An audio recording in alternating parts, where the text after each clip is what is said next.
Hello. Um, I was asked by a Facebook friend to show some sampling techniques for my most recent song, Lockjaw, featuring Havoc.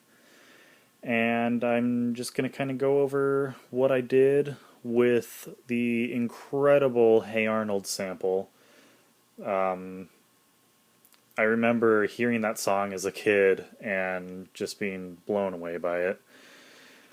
What I'm going to do is show the original, which is all here, and then I'm going to show how to do it. So here's the original sample.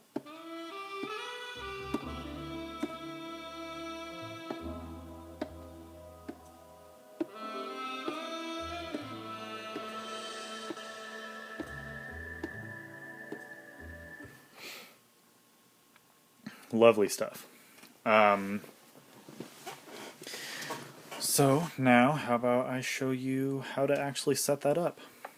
I'm going to make a new group, Group F, and yeah, here we go. The sample is lockjaw1.wave. So I have this first pad selected, and what I'm going to do from there is double click on lockjaw1.wave and load it in. As you can see, just happened. So now it's loaded into the pad, but you might be asking, how do I get it all separated? Go up to Edit Sampling, Slice, and there we have it. It's going to be all separated into the 16 pads. So we'll hit Apply. Luckily, the sample I chose was a really simple loop, and it matched the 16 pads pretty nicely. I did do some editing for the actual version, but for this I'm not going to. I'm just going to show how to set it up, how to get everything up and running. So here you'll be able to hear that they are now on different pads.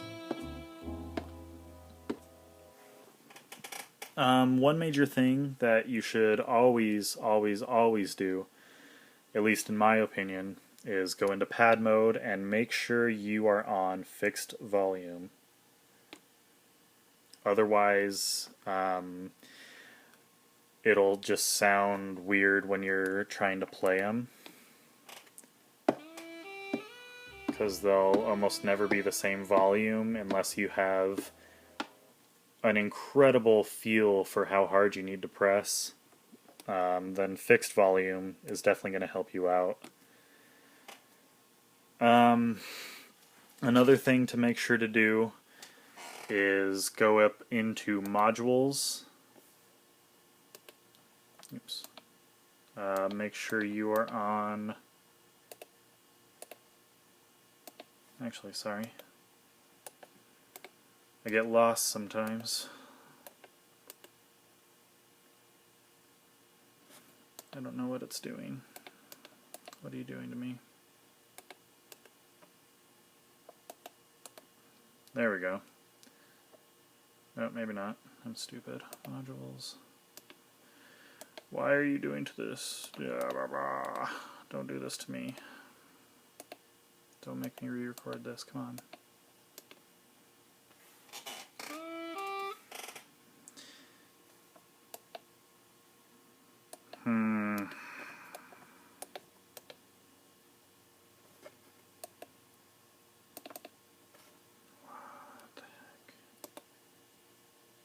There we go. I don't know why it did that, but anyway.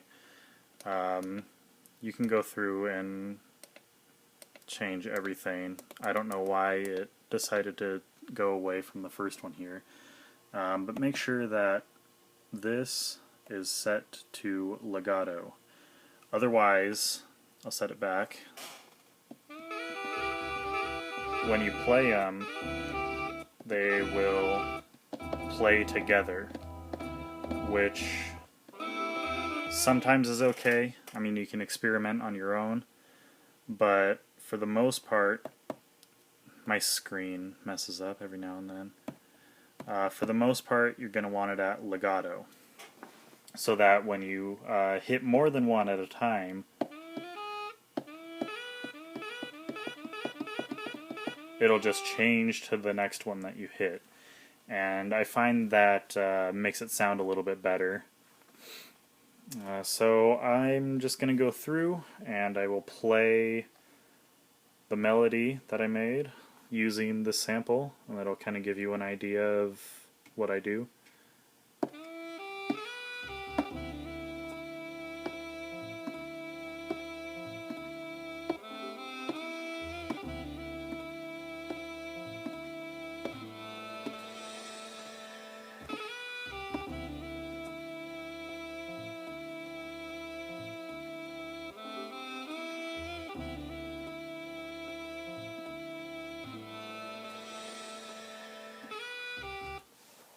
Yep, that's about it.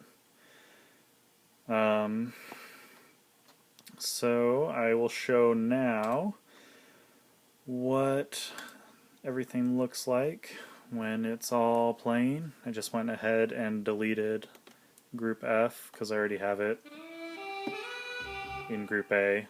You'll probably hear a little difference. I added metaverb and I adjusted some of the samples within sample editing, the edit function.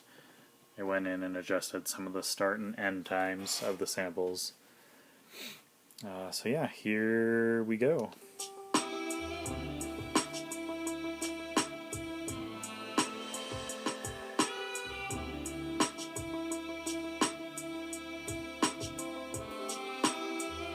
Okay, now I'll show the drums. Nothing too spectacular going on there, just a pretty simple rhythm.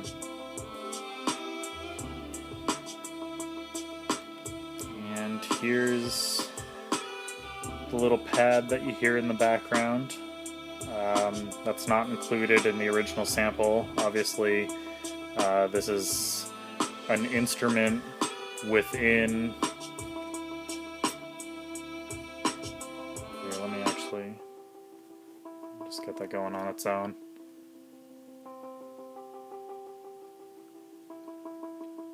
It's the instrument Bouncing Mark 1,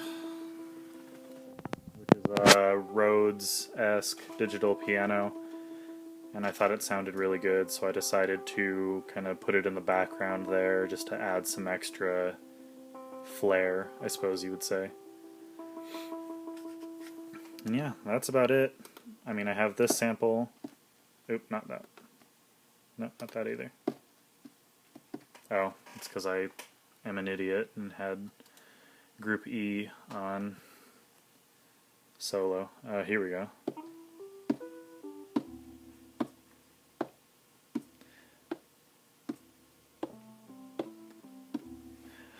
Luckily, for that portion, the original artist, Jim Lang, was kind enough to make the melody of the intro basically match the melody of the middle of it, which was awesome. And that made it a lot easier to make a fluid sounding intro. And then Eddie Hardwick, Mr. Havoc, added quite a lot more. He added some flutes and some really interesting sounds to it, and chopped a few things up here and there, so that's on his end. That's nothing that I can show. But yeah, that's about it. I'm going to try and keep this video under 10 minutes, so peace.